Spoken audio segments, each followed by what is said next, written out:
c'est Kémy Séga.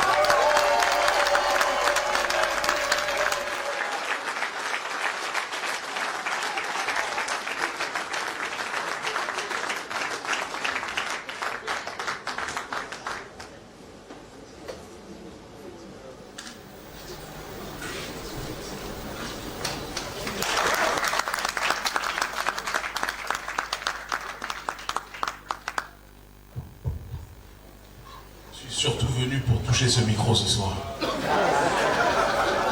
Vous me connaissez un peu. Avant toute chose, préalable, honorer nos ancêtres sans qui nous ne serions pas ici ce soir, en toute évidence.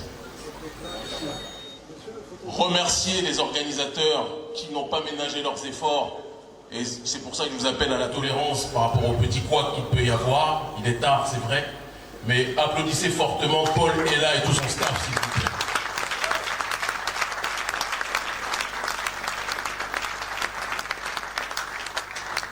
Et je peux même vous avouer que la seule et unique raison pour laquelle j'ai accepté de venir à cette remise de prix, alors que ces dernières années, nous en recevons beaucoup et je les refuse systématiquement, et je refuse même de me déplacer, c'est parce que je sais que Paul Ella, au-delà de la question des trophées, se sert de cet outil de remise de prix pour avancer dans la bataille culturelle.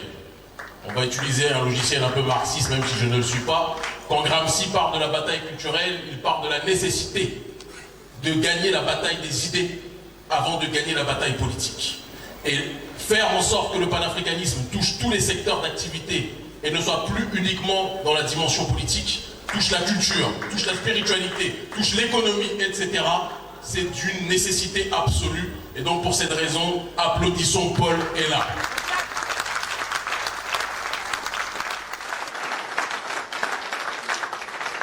Mais une fois les introductions faites, je ne peux pas quitter cette tribune sans dire ce que j'ai sur le cœur.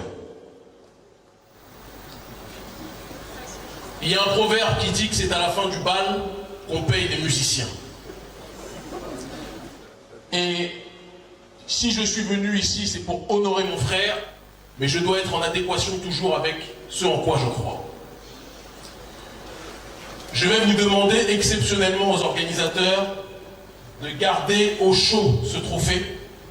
Je ne le refuse pas, qu'on le précise bien, mais qu'on me le remette quand le combat sera le combat que nous menons au péril de nos vies, qui me pousse à aller en prison, qui me pousse à être expulsé à différents endroits, même si nous sommes suivis par un nombre record de jeunes en Afrique francophone, quand ce combat sera définitivement gagné.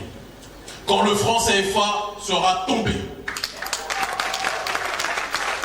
Quand le néocolonialisme polymorphe, pas simplement français, le néocolonialisme chinois, le néocolonialisme d'autres entités qui sont sur nos terres et qui se servent comme si c'était une bijouterie, quand tout ce néocolonialisme aura disparu, je récupérerai ce trophée.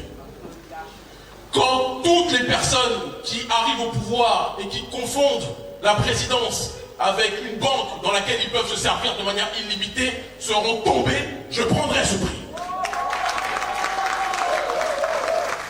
Je sais que je peux créer du malaise quand je dis ça, mais je suis venu pour dire la vérité ce soir. On ne peut pas parler de lutte contre la France-Afrique en se contentant de parler uniquement du colon exogène, sans parler des mots endogènes. Il y a des problèmes dans nos pays dont nous devons parler. Tant que la liberté d'expression sera toujours réduite, jamais nos populations ne pourront avancer. Et ce que je le dis pour tous nos pays, y compris pour le mien. Dans mon pays, le président Patrice Talon vient de faire incarcérer un opposant qui se nomme Joël Aïvo à 10 ans. Je n'ai pas d'accointance idéologique ou politique avec ce dernier, mais je ne peux pas comprendre que pour des désaccords, on jette au cachot quelqu'un au lieu de le battre sur le terrain des idées. Et ce qui est valable au Bénin, est valable au Cameroun, est valable au Sénégal, est valable dans tous nos pays colonisés encore aujourd'hui.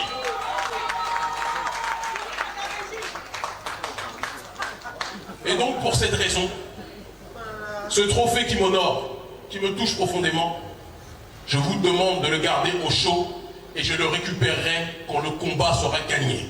Voilà, merci infiniment.